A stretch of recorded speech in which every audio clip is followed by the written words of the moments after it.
Welcome to our preview of this Sunday's match between Man City and Arsenal, and this is well after what we saw last weekend with Arsenal hosting Man United and basically got, in the words of what Luke would say, slapped around. That's it, slapped around at Lukaku's first touch slapped Arsenal about on the bum cheeks. Welcome to our preview, but Man City. We are talking about this before they actually play their midweek game at Newcastle United, so the table could look a little bit different to what we were talking about right now. But Luke, this is, you were saying to me even before we did this preview that what's the point in doing this preview because it's probably going to go to Man City. Well, we're doing this preview. Yeah. Are you sticking with those thoughts? Oh yeah, it's definitely Man City because I think Arsenal, it's been confirmed Socrates is up for a month.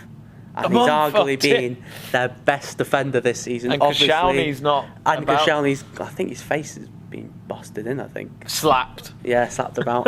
Lukaku did it.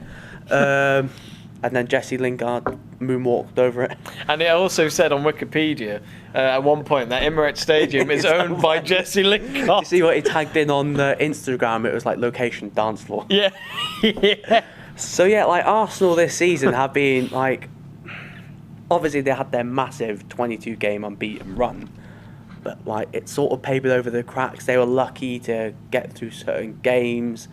Obviously in that run they had the Emmerdale Cup, as Mark Goldbridge, quoting Mark Goldbridge there, the Emmerdale Cup. So technically they went 15 league games unbeaten. But yeah, they got really, really lucky in some of them games. They drew a couple and stuff like that. Just like Arsenal are a bit of a mess. Like, owner doesn't want to spend money. You've got defenders out. Bellerin's out for the season. And isn't it funny how he owns Los Angeles Rams, doesn't he? Yeah. And that team is in they're actually playing in the Super Bowl on the same day as Arsenal. And, I don't know my NFL that much, but I know that's like the biggest fixture in the biggest fixture in the sport.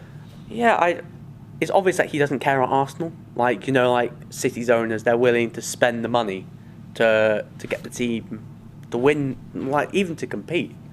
Like Arsenal need some major surgery. Czech's retiring at the end of the season. I think Koscielny's, good timing by the way, because he was awful. I think Koscielny's finished Friday. Yeah, Koscielny's finished at the top level. I don't think Socrates was a good signing, just because he's 30. Like he's over 30. He had an average season at Dortmund where he was injured and he was very inconsistent. And then Arsenal's got Granit Xhaka in midfield.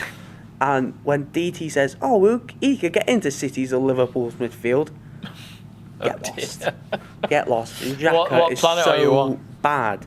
Jordan Henderson's better than Granit Xhaka. And that's saying something, Hender's shit, by the way. Let's talk sport. Hender's better.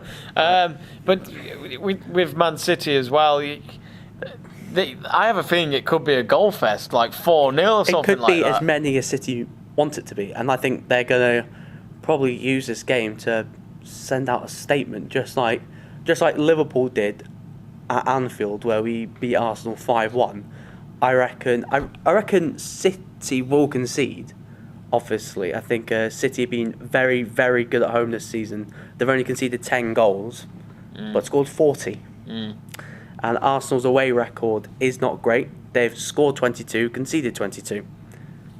So that's not looking great. Where you're leaking goals, I don't know who they're going to play it at the back at all. I think Mustafi might be injured. I think he might be injured. Well, he came on as a sub on Friday night, didn't he? Yeah. When Koscielny went off, but I don't know if he's injured. I reckon it could be a partnership of either Mustafi or Mertesacker.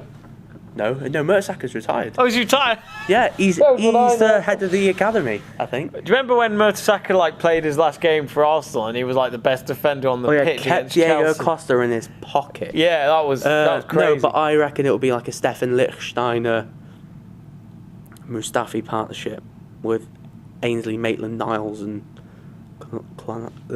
Monreal at the back if he's fit. Doesn't strike confidence. No. One thing's for certain is Arsenal Fan TV and chill. because I'll be watching that. Feet up, get the cup of tea out and watch DT, Troops, I must admit, Durant, make Robbie rich. I must admit, especially when Wenger was manager, every time Arsenal lost, I watched that every night. Yeah, it's just brilliant. It's like, I can see where the fans are frustrated, like with like the board not spending money, but get used to it because he has shown no signs that he wants to pump money into Arsenal. It's like his little bank account. Yeah, well, they said it's like his backup, isn't it? Yeah, in terms like of his finance. backup, like because I think he's worth £70 billion and he spent £0. Like he's not even spent a penny into Arsenal. He's trying to make it into that like self-sustaining model. It works for so long, but when you want to compete, to like you break into that top four, because I don't think Arsenal will finish top four this season. I reckon they'll probably finish 6th or 7th, maybe. I don't know. Like they've got the attack, they got Aubameyang, they got Lacazette. Think about it, Aubameyang's 29, heading on to 30, so like he's at his peak. But I don't think Arsenal are going to be benefiting from his peak because they'll be lounging in the Europa League. So, and then City just different class this season. I think they're just different gravy this season. Absolutely. I think statistically they've been better than last season, which is hard to think. And they might not win a trophy yet. And apparently City fans think the quadruple is still on because they're in the Carabao Cup final. They could do, couldn't they? I guess, but we hope not. Yeah, I hope not, because then like half be the worst time ever. Yeah, and then dear. fake City fans will just come up the cracks. I can't hear the City fans responding to that. Anyway, finally, before we wrap up, who is going to win? Which is a rhetorical question. City 6-1. 6-1. 6-1. Wow. I'm going to go 4-0. They beat Arsenal 6-3 at the end. They did, yeah. Oh, I'm going to go with 6. Not 6. I'm saying 6 all the time. 6 Nations is coming up just then. I'm going to go 4-0 for Man City. Anyway, that's our thoughts here at Let's Talk Sport. We want to hear yours by commenting under this video below. And remember to subscribe to Let's Talk Sport for more of our videos. Thank you for watching.